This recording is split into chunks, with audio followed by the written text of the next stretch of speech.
بسم اللہ الرحمن الرحیم۔ یہ بہت ہی زبردست پوسٹ شیئر ہوئی ہے۔ کاش امت مسلمہ اس پر عمل کرے، غور و فکر کرے، اور خاص کر وہ لوگ جنہوں نے یہ پوسٹ بنائی ہے اب وہ بھی اس کے تقاضوں سے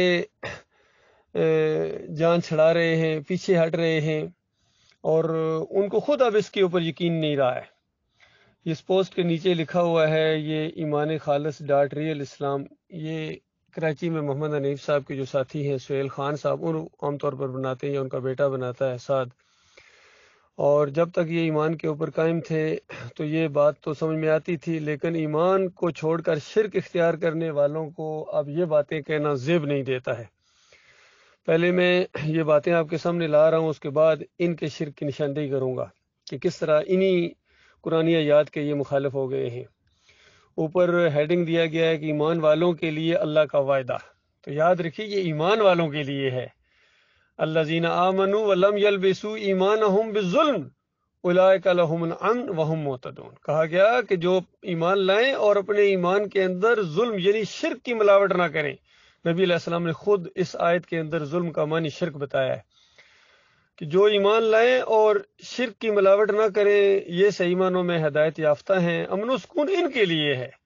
تو آپ نے غور فرمایا آج پوری زمین کے اوپر امن و سکون کیوں نہیں ہے، اور خاص کر ان مسلمانوں کے اندر کتنی افراتفری ہے، اور پھر ہمارے ملک پاکستان کے اندر کتنی زیادہ افراتفری ہے،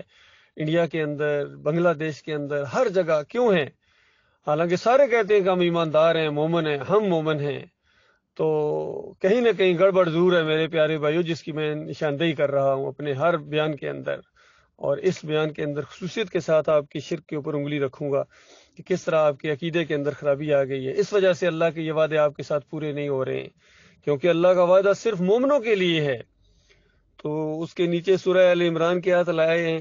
وَلَا تَهِنُوا وَلَا تَحْزَنُوا وَأَنْتُمُ الْأَعْلَوْنَ إِن كُنتُم مُؤْمِنِينَ، کہ نہ سستی دکھاؤ اور نہ غمگین ہو، یعنی پریشان ہونے کی ضرورت نہیں ہے، بالآخر تم ہی غالب رہو گے اگر تم مومن رہے۔ یہاں بھی مومن کی ایمان کی شرط لگا دی گئی۔ اللہ کے بندوں غور کرو، ہر جگہ کہیں نہ کہیں جہاں بھی عمل صالح کی بات آئی وہ مومن کی قید لگائی گئی کہ مومن کے لیے ہے۔ صلاۃ، یہ 5 وقتہ صلاۃ ہے، نماز ہے، مومنوں کے اوپر ہے، ان الصلاۃ کانت علی المؤمنین کتابا موقوتا۔ ابھی رمضان کا مہینہ اگلے مہینے سے شروع ہو رہا ہے الحمدللہ، تو بتائیے کس کو مبارکباد دی جائے؟ وہاں بھی یہی معاملہ ہے، یا ایھا الذین آمنوا کتب علیکم الصیام، اے مومنو، سچے مخلص مومنو، تمہارے اوپر یہ صیام کا مہینہ آ رہا ہے، یہ تمہارے اوپر فرض کیا گیا ہے، جس طرح تم سے پہلے گزرے ہوئے مومنوں کے اوپر یہ رمضان کے مہینے کی ساری برکتیں ہیں مخلص مومنوں کے اوپر، اور جن کے عقیدے کے اندر خرابی ہے۔ آج مسلمانوں کی عظیم اکثریت شرک کے اندر ڈوب گئی۔ کوئی مسلک، کوئی ان کا گروہ ہو، کوئی جماعت ہو کہ ایسی بتا دیں جس کے اندر شرک نہ ہو۔ بریلویوں کے پاس جاؤ، یہ نبی علیہ السلام نور کے ٹکڑے ہیں، ہر جگہ حاضر ناظر ہیں، سنتے ہیں، دیکھتے ہیں، پکارو یا رسول اللہ۔ شیعوں کی طرح وہ یا علی مدد، یا رسول مدد، اپنے حبیب کا واسطہ، پنجتن پاک کا واسطہ، پھر مزاروں پر چادریں چڑھانا، عرس اور میلے کرنا، دھمالیں ڈالنا، چمٹے بجانا، ان کی روٹین ہے، عین ان کا دین ہے۔ پھر دیوبندیوں کے پاس جاؤ، عقائد علماء دیوبند پڑھو، وہاں بھی آپ کو یہی چیزیں ملیں گی، واسطے، وسیلے،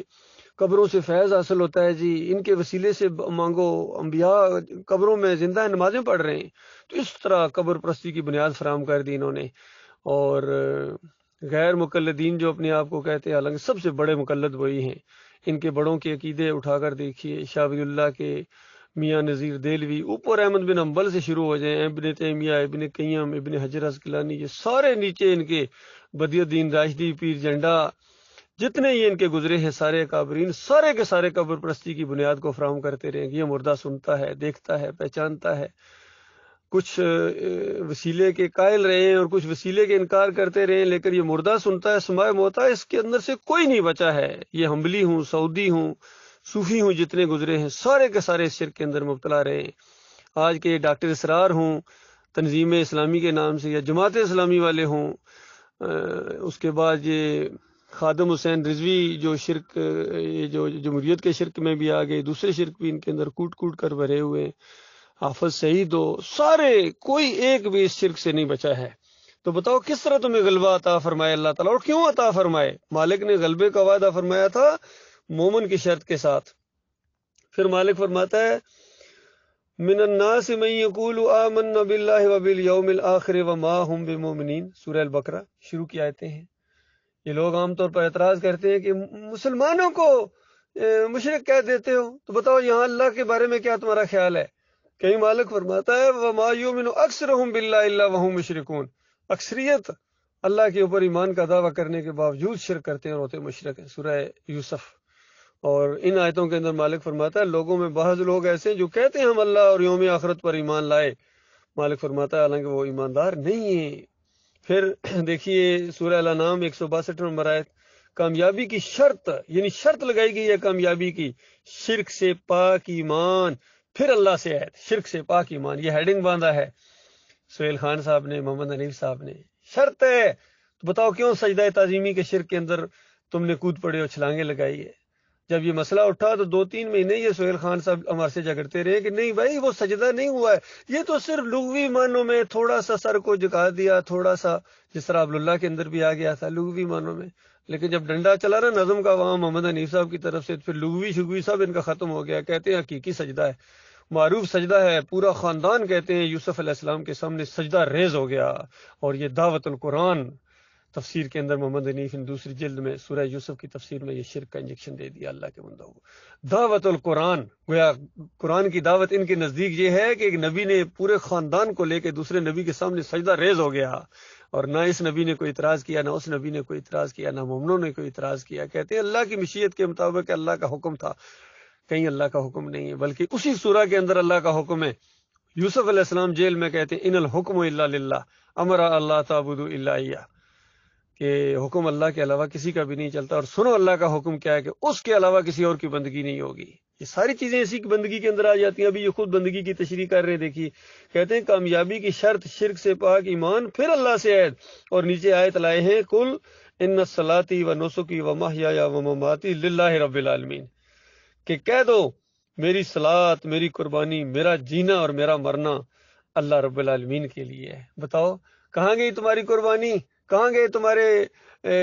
مالی قربانیاں کہاں گئیں؟ اسی ہر صلات کے اندر پڑھتے ہو۔ محمد حنیف صاحب کیا ہو گیا آپ کو؟ سہیل خان صاحب، منور سلطان کیا ہو گیا آپ کو؟ قاری خلیل الرحمان کیا ہو گیا آپ کو؟ ہر نماز کے اندر پڑھتے ہو التحیات للہ والصلوات، تو یہ بات کہ میری قولی فعلی مالی عبادت اللہ کے لیے ہے۔ فعلی عبادت میں کیا کیا چیزیں آتی ہیں؟ رکوع ہے، سجدہ ہے، سب سے بڑی عبادت ہے فعلی عبادت میں سجدہ، اس سے آگے کچھ بھی نہیں ہے۔ سب سے زیادہ اللہ کے قریب انسان سجدے کی حالت میں ہوتا ہے۔ تو بتاؤ یہ سجدہ بھی اگر اللہ کے علاوہ کسی اور کو تم کرو گے یا کراؤ گے یا ثابت کرو گے تو پھر تمہارے شرک، اور پھر مجھے بتاؤ اور کافری کیا ہے؟ تو یہ ان کے اندر یہ عقیدے کی خرابی آ گئی ہے۔ تو یہ جو ساری کامیابیاں ہیں، ساری یہ غالب رہنے کے وعدے ہیں، اقتدار کے وعدے ہیں، خلافت کا وعدہ ہے، یہ ایمان کے ساتھ شرط لگا دی گئی ہے کہ یہ ایمان تمہارا جب تک کھڑا نہیں ہوگا، کوئی اللہ کی طرف سے نہ تمہارے اوپر صلات ہے، نہ صوم ہے، نہ عمرہ ہے، نہ حج ہے، نہ زکوٰۃ ہے۔ لہذا سب سے پہلے ایمان، سب سے پہلے ایمان، پھر اس کے بعد رمضان ہے، صلات ہے، صوم ہے، جہاد ہے، تبلیغ ہے، جماعت ہے، شورا ہے، امیر ہے، بعد میں پہلے ایمان۔ اور آپ کی اطلاع کے لیے جس اللہ کے بندے نے یہ دعوت اٹھائی تھی، جس پر اکٹھے ہوئے ہو، ڈاکٹر مسعود الدین عثمانی رحمۃ اللہ علیہ تقریریں کرتے تھے اور دعوت اللہ کرتے تھے اور لوگوں سے، مولویوں سے جھگڑا کرتے تھے اس ایمان کے معاملے میں، اور فتویٰ لگا کے گئے ہیں کہ جن کا ایمان خراب ہوتا ہے، جن کے دماغ کے اندر شرک ہوتا ہے، عقیدہ خراب ہوتا ہے، وہ اس طرح تفسیر کرتے ہیں کہ یوسف علیہ السلام کو سجدہ ہوا۔